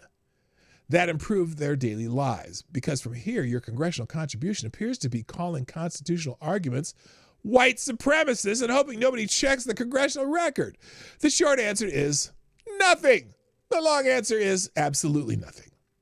But what do I know? I'm only a science teacher and a retired Army combat medic who apparently read more of the Congressional Globe than the woman currently sitting in Congress. Okay, so that's a pretty good answer, right? To which someone named, whatever that name is, replied, and then he has a great reply to this. I love this. Imagine typing all that just to show you don't know what diplomatic immunity means. Immigrants are subject to our courts. Diplomats aren't. And SCOTUS already threw your 1866 quote back, or threw out your 1866 quotes back in 1898. Wong Kim Ark. Stick to science, constitutional law isn't your thing. Oh! That sounds like a challenge, right? Mike does a good job here of answering this challenge too. This is good. 3 fallacies and 1 reply. That might be a personal best for someone on a Tuesday afternoon. First, argumentation ad hominem. Stick to science, quote unquote. Attacking my profession does not erase a single word Senator Jacob Howard wrote in 1866. His words are in the Congressional Globe, whether I teach science, interpretive dance, or competitive macrame. The record still stands. Try harder. The second fallacy, straw man. Now, most people use straw man when they don't understand it. This person absolutely does. Hello. What up, Mindy? What's up? Nice to have you here. You said I don't know what diplomatic immunity means. I never discussed immunity, not once. I discussed diplomatic status and what the diplomatic exception reveals about the phrase subject to the jurisdiction thereof. You invented a simpler version of my argument, beat it up with a stick, and declared yourself victorious. That is classic mutatio controversiae, moving the goalposts before the kick. True. And then the third fallacy, and I generally love this one, your own rebuttal proves the argument you came here to defeat. You said immigrants are subject to our courts, diplomats aren't. Breathe that back slowly. Immigrants are subject to our courts, diplomats aren't. You just explained that the diplomatic exception exists because of their allegiance relationship with this government is fundamentally different. Not geography, allegiance. Their status, which is exactly the argument, subject to the jurisdiction thereof, is not merely about criminal courts. It is about political allegiance. Senator Trumbull, Judiciary Committee Chairman, 1866, defined it explicitly as not owing allegiance to anybody else. You handed me the closing argument while trying to deliver the knockout punch. That's a remarkable talent. Now, about the Wong Kim Ark case from 1898. You claim the Supreme Court threw out the 1866 quotes. What the court actually ruled, Wong Kim Ark's parents were legal, permanent residents, domiciled in San Francisco for years, not tourists, not illegal aliens. The word domicile appears more than 20 times in that opinion. It was not incidental. It was foundational. The holding was narrow and specific. A child born to permanently and lawfully domiciled resident alien parents is a citizen, full stop. That is what they decided. Here's what they did not decide. They did not decide that a tourist drops a baby and flies home to Beijing with an American citizen. They did not decide that an illegal alien crosses the border and delivers a citizen 3 weeks later. That case has never been decided by the Supreme Court. Not in 1898, not in 1934, not in 1957, not in 1985, not ever. Go find it. I will wait right here so you didn't find it. What you confidently call settled law is an administrative habit. At some point, bureaucrats began issuing citizenship documents to children of illegal aliens without any court ordering them to do so. Congress never passed a statute creating that right. SCOTUS never issued a ruling on that specific question. It just became assumed practice, then assumed policy, then it was treated as an untouchable truth. Quinn's Law number 5, when liberalism conflicts with reality, reality must give way.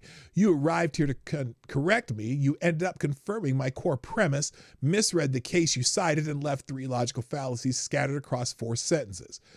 I have had students do worse, but only in their first attempt.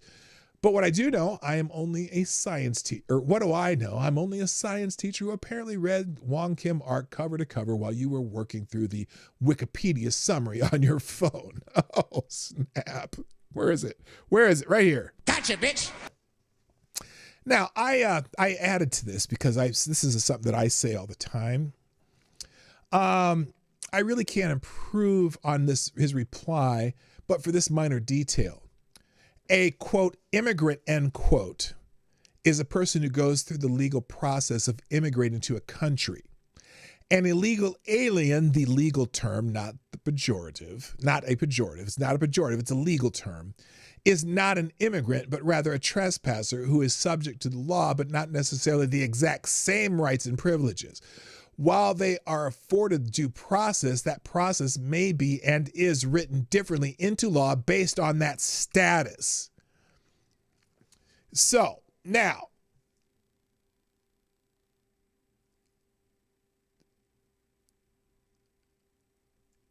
this person, now she didn't even read what I said. Her answer, which I just ran into, the U.S. Constitution protects persons, not just citizens. The Supreme Court Yikwo, Filer, and Doe has ruled for over a century that once your feet are on U.S. soil, you have constitutional rights, due process, free speech, and equal protection apply to everyone.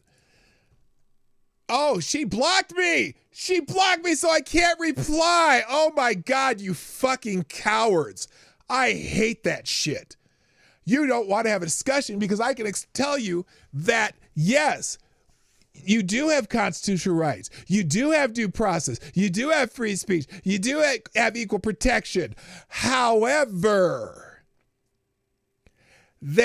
all due process means is that you must follow the law.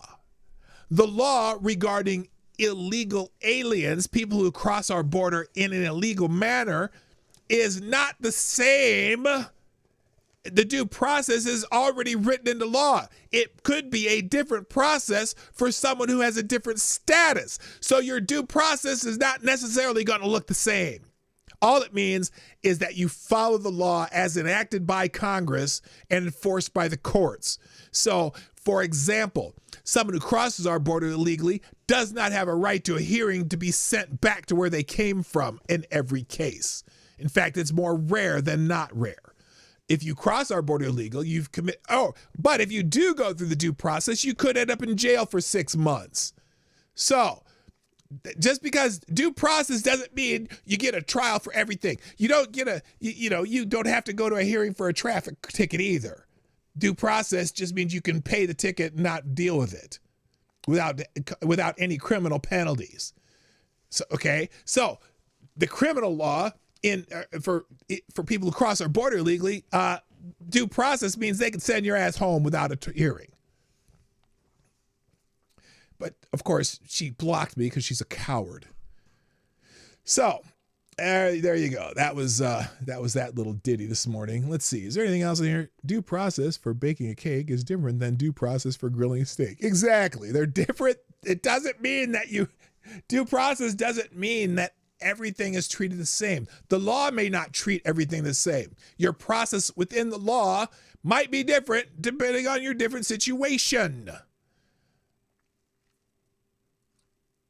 The due process for a diplomat being expelled from the country. You don't get a hearing for that. They can just expel you at any time for any reason. Not very diplomatic to do it for any reason, but you know what I'm saying? Jesus, these people are nuts. I don't get it. Anyway, so there you go. I'll leave that little thread in the links too. I don't know if I already did that. Did I already do that? Yes, I did. Okay, so that'll be in the links. Anything else? Let's see. Just scroll through X a little bit, see what's happening. We'll go back to the home page here. Oh, wait a minute. Libs of TikTok posted something, and I'm not a huge fan of Libs of TikTok. I get bored with their posts, but with her post. But this is interesting. Massachusetts State Representative Jack Lewis was caught on a hot mic during a Pride event mocking LGBTQ people saved in his phone, giving them names such as Lady Guy and Gay Guy or Dog Guy. These are the people who lecture us about homophobia. Now, was he being homophobic by labeling that? Like if you put something on your phone and you put things in there that you just try to, it's easier to remember them by. But let's see what they put here. No, I'm even worse because I don't even ever program their real names. Yeah. It is just like let's look for the word. Where's my contacts? Yeah. I don't even know how to work it. I want to throw it on the table. They're not really adding a lot of names. So like, how many times the word guy is saved in my phone? Guy. Dog guy. Yeah. Guy. So they lady guy. Gay. Oh, wait, this is where it gets worse. There you go. Gay guy. Yeah. It's just hey, they're. It's clear who they are. Denominators, exactly. Yeah.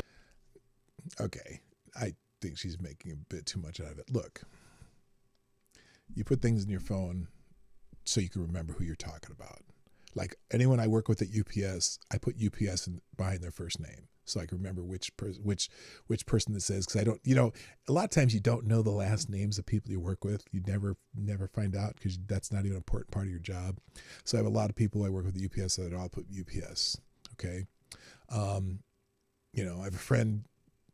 have a couple of friends named Grant. So one's gay Grant and not gay Grant. Okay. I'm not disparaging Grant for being gay. He's a very good friend. But so I don't give a fuck. I think she's playing a little too much on that one. Let's see. DC. Oh, now this is one of those things that can get black people riled up, making fun of black names. But every once in a while, I think to myself, who the fuck named you? Okay, so this is, and a lot of times, black culture names came from a practice where, kind of back to Africa, or not a back to Africa movement, but enjoying African heritage and coming up with names that might sound African to them. But then you go to Africa and someone tells you that name and like, what the fuck is that? I don't know. I do not understand what that name is. That is not an African name. That is a very goofy name. Our name's based on, this tribal, this, that, what her language is, Anyway, let's see what her name is. Let's see what her name is. My name is Laniqua Dominique Jenkins. Yes. Laniqua Dominique Jenkins. Laniqua Dominique Jenkins. It rolled off her tongue very nicely, I got to be honest. But this is Laniqua Dominique Jenkins. Ain't no African in that at all. That's some African-American shit. Laniqua Dominique Jenkins. Okay. Look, I got to be honest with you. When we named our son, his full name spelled out was a lot of words, a lot of letters you had to write out. And so his middle name is his two middle name, because we gave our son two middle names, one after my father and one after my wife's father. And we just made his name the initials so he wouldn't have to write it out. GT. That's it. And then it ended up being a cool name. Like when basketball announcers, when he was playing college basketball, they loved his name, man.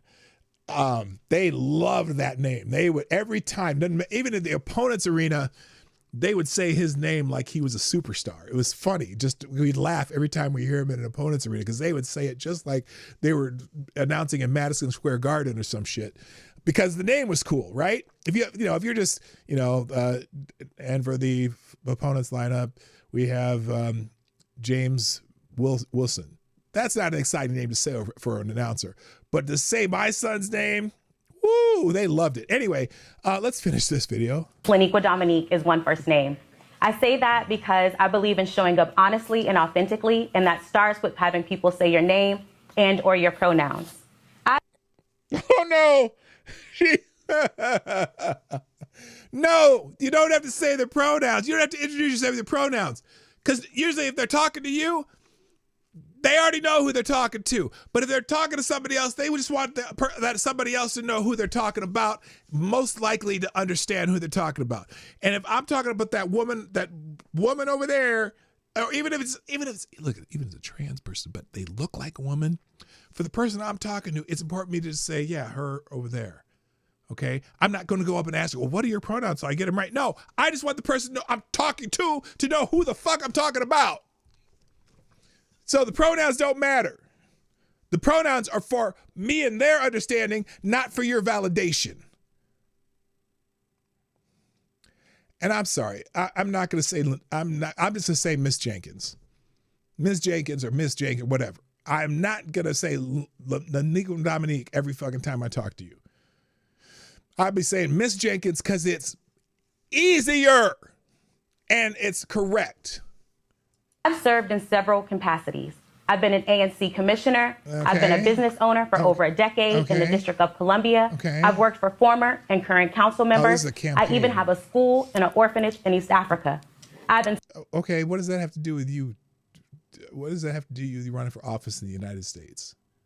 Nothing. Inspire in written legislation in D.C., but also in India, Africa, and Spain. Nobody cares because you're not running for India, Africa, or Spain.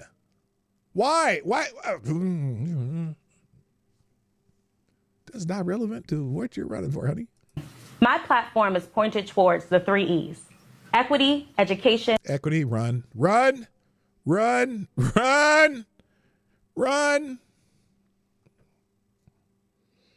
Equity is a meaningless concept. There's no way to make everybody equal, like equal outcomes.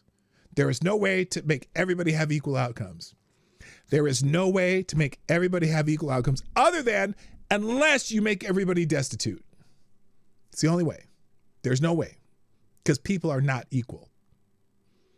People are not equal. Every individual has strengths, weaknesses, desires, motivation, all sorts of factors that there will never be equal outcomes. Equity is the dumbest concept ever. And environmental justice. I'm running because equity, what? Wait, hold up. What are the 3? Equity, education, and environmental justice. The only one that's important on that list is education.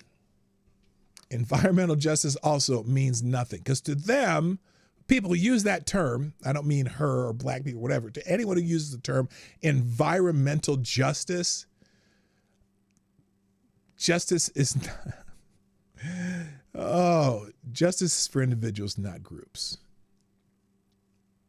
And all that means nothing. It's a meaningless term. It's a term that sounds great, but has zero meaning.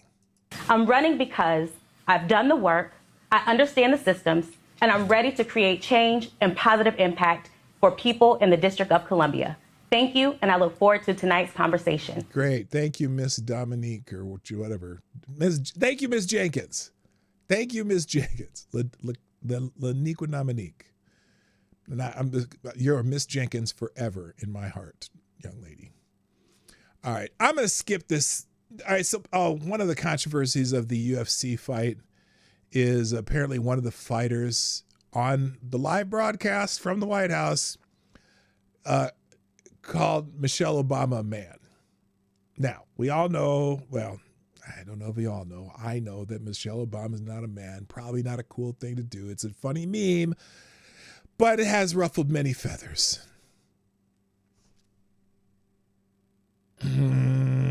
What do I think about that?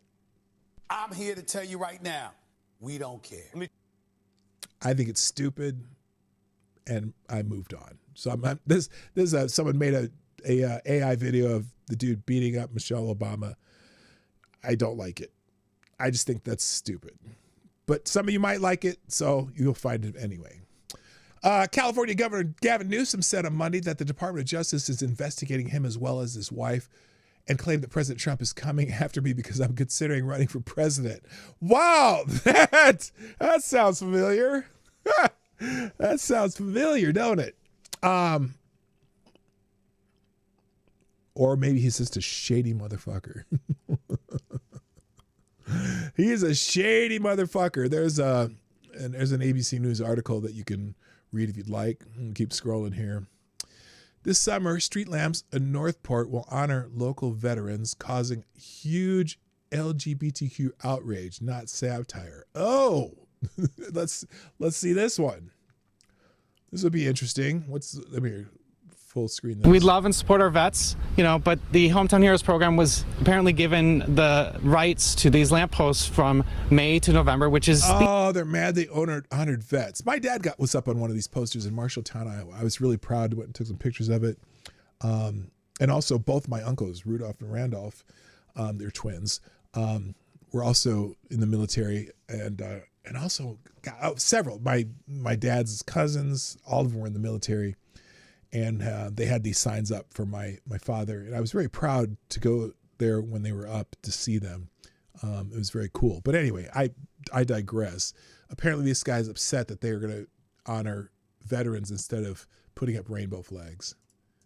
We love and support our vets, but the Hometown Heroes program was apparently given the rights to these lampposts from...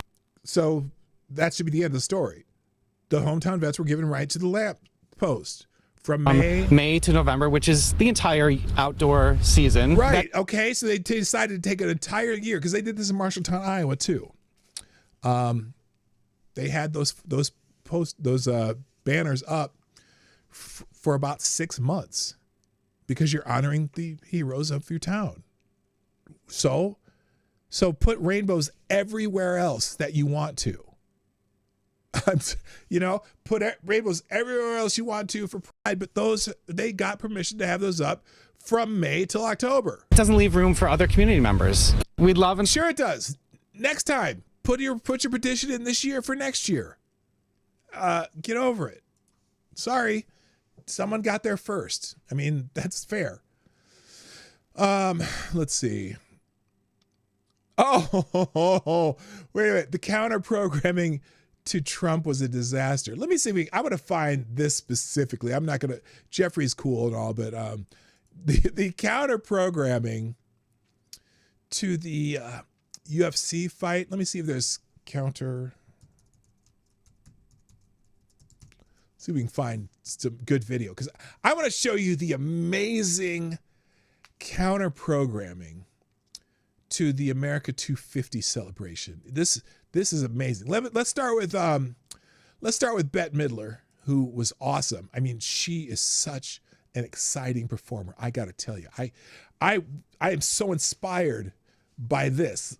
Here we go. Listen, and then they even had a banner down here below. Take action, rise up. Singout.com. Let's listen to this inspiring ditty by Bette Midler. Oh, you fascists bound to lose. You're bound to lose. You fascists bound to lose.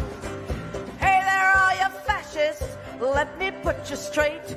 When you come for the rest of us, we'll fight you at the gate and you will lose. You fascists bound to lose.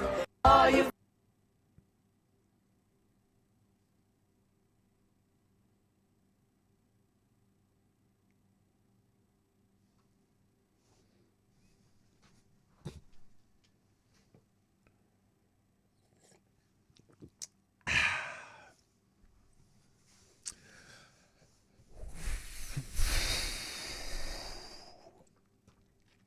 When's the No Kings March, man? I'm going. I'm fucking going, baby. I'm going. If that was scintillating. Here's another example. There's another little 24-second blurb of amazingness. Now, wait. First of all, the beginning of this where this person looks so excited to be there. But here it goes. Here's some more from the counter program of the UFC. You had a choice. You could watch the UFC fights or you could watch this counter programming. Okay. Or you could watch this. Okay. I'm just saying. Now remember, you had a choice of watching the UFC fights or this. No one is getting left behind this time. No one is getting left behind. Not this time. No one is getting left behind this time. Okay, now oh, you watched neither? Yeah, I did. I was watching some. I've been watching Falling Skies on Netflix. Interesting show. I mean, it's far-fetched, but interesting. Good show. We're in the second season. We watched about almost half the second season yet this weekend. Let me ask you something about the song that they are singing right now, because and I'm dead serious about this. I'm dead serious. I'm going to start this from the beginning again, and I want to know if anyone here can figure out what is the melody of this song.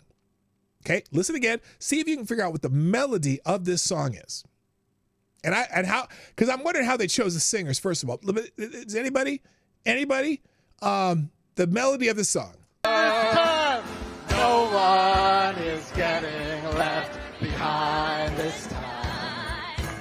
No one is getting left behind. And I'm also curious who these singers are. They must be like a local group. And I look at all the signs up here too. Oh, they got all of them. What does that say? Something. What? something, no hate speech. We will not be silenced. Wait a minute, you will not be silenced, but okay. Censorship is the, what? They're talking about censorship. They don't want to. They don't want to allow anyone else to say anything, though. That's what the weird thing. Like the dumbass who blocked me. She's a moron. Anyway, what is the tune of the song? What is the melody? Not this time. No one is getting left behind this time. How do we get there? Together or never get there at all. That song does not have a melody. I have no idea what the fuck that was. I want to go watch the whole thing though. I really do. I actually want to watch it. Just to see how big of a train wreck it was. Because I'm just like, this is crazy. Anyone else on here? Oh, there's the UFC fight. Hollywood counter program.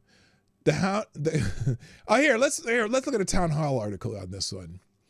The Hollywood counter program to the fight at the White House was pathetic. If that is indicative, those little clips are indicative of that counter programming, I'd really like to go back and see it. I'm not a fan of the UFC. I mean, UFC in the way Kleenex is used for tissue. What? I'm not a fan of the UFC, and I mean UFC in the way Kleenex is used for tissue. Oh, I like boxing, a structured fight, more than men grappling half the time, women wrestling, sure, men not so much. That said, I know it's wildly popular, and while submissions and almost breaking someone's arm for 3 minutes is boring to me. Well, he hasn't been watching MMA much lately because the jiu-jitsu guys who've dominated the sport for a while aren't dominating it anymore. You see very little submissions in UFC anymore, unless it's after a lot of punches thrown first, because now people have learned to block from going to the ground. Anyway, I know it's wild, but submissions and almost breaking someone's arm for 3 minutes is boring to me. I am just in distinct minority. That's why the South lawn of the White House was overrun Sunday night with fans, and the ellipse was shoulder to shoulder to watch on the big screens. And I admit, it was a hell of a show. The cinematography and staging was amazing. The flyover was insane. Oh my God, the flyover was great. And the marching from inside the White House to the Octagon was epic. You didn't have to be a fan to be in awe of it all. I watched it mostly. It was on, and I would pay attention for stretches from time to time, but something else caught my attention at the same time for the exact opposite reason as the fights. In New York City, get a rope, a group of American-hating leftists got together and soiled themselves over the existence of the UFC event and, well, the existence of Donald Trump. You'd think with the star power available to the left, they'd be able to bring someone on stage with a verified pulse or at least an active career, but nope. It was The Walking Dead without interesting zombies. Jane Fonda. No offense to Vietnam veterans who rightly despise Hanoi Jane, but no one under 40 knows who the hell she is. I can recall one movie in the last however long it has been, the one with Jennifer Lopez, the name of which I can't remember, and I don't want her name in my search history, so I refuse to actually Google it. Other than that, she's an old actress, if people know her at all. Look, she did that one show with Lily Tomlin about 10 years ago that lasted several seasons, which is actually a cute series, but Jane Fonda is just an old piece of leather now. Anyway, she helped organize this has-been parade where Bette Midler sang an awful Woody Guthrie song about fascism. Tell me you're a boomer without telling me you're a boomer. Honestly, is there a less talented songwriter in history than Woody Guthrie? He's the favorite loser and guilt-ridden rich leftist everywhere, and an unanswered trivia question to anyone who's ever kissed a girl. Then again, so is Bette Midler, who hasn't mattered since she almost ruined Get Shorty. Harvey Weinstein's friend wasn't the only warmed over corpse fighting to destroy the world they'd soon leave. Robert De Niro crawled out of his hole again, saw his bloated shadow and declared 2 more years of Donald Trump. De Niro, who used to be able to act and now only can make a face that looks like a cross between wincing and smelling a fart, said the quiet part out loud when he admitted he can't love the United States unless Democrats are in charge of it. Ooh, snap. I can't, quote, there's a quote, I can't love a country that takes health care away from millions of people and uses that money to enrich their pals in the Trump Epstein class, De Niro told the crowd. I can't love a country that sends out masked militias to shoot citizens in the streets. Is that what they do? Did they set them out to shoot citizens in the streets? I don't know. Torture our neighbors and separate families. Well, no, they've been separating them. They'll send the whole family back to Ecuador. They don't care. I can't love a country that's led by a racist, misogynist, xenophobic tyrant. But enough about Joe Biden. And let me just say it. I can't love the country that's led by Donald Trump. Well, go fuck yourself then. I can love the country no matter who the president is, because the president has very little effect on my personal life, unless he starts throwing me in jail for things I say, which would have been more likely during the Biden administration than the current administration. Just saying. Anyway, the crowd cheered, indicating that might be tough for President Trump to carry New York City in his 2020 re-election bid. That's funny. I like that one. Anyway, I'm not sure what these millionaires who play make-believe for a living were hoping to accomplish. They all seem to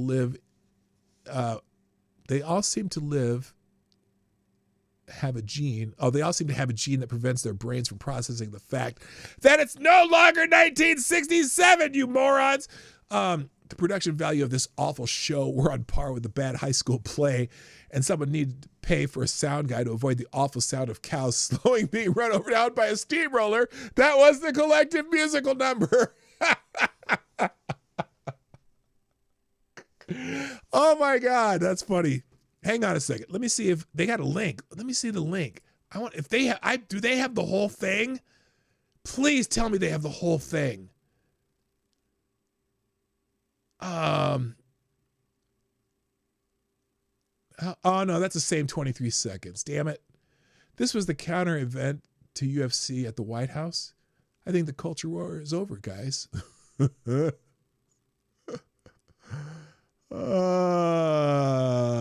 This is objectively terrible, but the fact that Trump couldn't get one single, even semi-big name to perform at the 250th show shows the left is still winning the culture war and owns popular culture. There's a difference between being dominant in popular culture because of your talent and owning the culture war. I don't know about that. It's a toss-up, actually, and fortunately, we've been losing the culture war for a long time. But whatever. Interesting. That's the same 23 seconds. The best Republicans have going for us is our opponents are Democrats. And Democrats have no connection to reality. The pathetic counter-program to an event celebrating one of the most popular sports in the country that honored the country's birthday was another in a series of goal leftists are fond of scoring. That's why Democrats wish to silence Republicans, and Republicans simply wish to show exactly what Democrats do and say. So there you go. I really wish, though, they had a link to it. Like, where was this shown? I wonder what it was called. Does anyone know what it was called? I have no idea. Let's see. Here's a few thoughts about the Trump name removal of the Kennedy Center. I don't care about that. I didn't think he should have put his name on it anyway. Oh, I see. This is where I was scrolling from. Well, here, let's see what Jeffrey Mead puts up here. Nah, I'm not going to put that. I don't care. Breaking, the FBI law enforcement partners disrupt alleged plot against UFC. We talked about that already. Oh, Peggy Flanagan, our lieutenant governor, who is running for the United States Senate and is leading the Democrats, which means she will probably be our next U.S. senator, is one of the most scary people on the planet. Oh my God, she's all in with the Democratic Socialists. You know what? Thinking about this, I just thought of this. I probably should end this show because I have to walk. I can't be sitting this long. Look, I appreciate all of you for being here today. I hope go look at some of this craziness, though, man. It's amazing how bad this counter program is. I'm going to try to find some and maybe have some more for you tomorrow just to torture you. But there you go. It's time for me to get up and move. So thanks, guys, for being here. I know it's not the normal time that I'm here. And again, I am kind of recontemplating how I'm how the show's going to be. I might do some reformatting or something. I may change some times, but it's just I gotta start figuring out how I'm using my time and if it's productive. And not that this isn't productive. I enjoy doing this a lot. So, but there may be some minor changes here and there coming up. But for now, we'll just do this thing. And I appreciate you. Here are the links from today's show that we had links for, plus the aggregators. The aggregator is great. It's just filled to the brim today. So I highly encourage you to check it out. And those links are right there in the chatorama. So there you go. All right, thanks. I got to go. You have a great day. My name is PDawgKnight. And I am out of here. Bye-bye.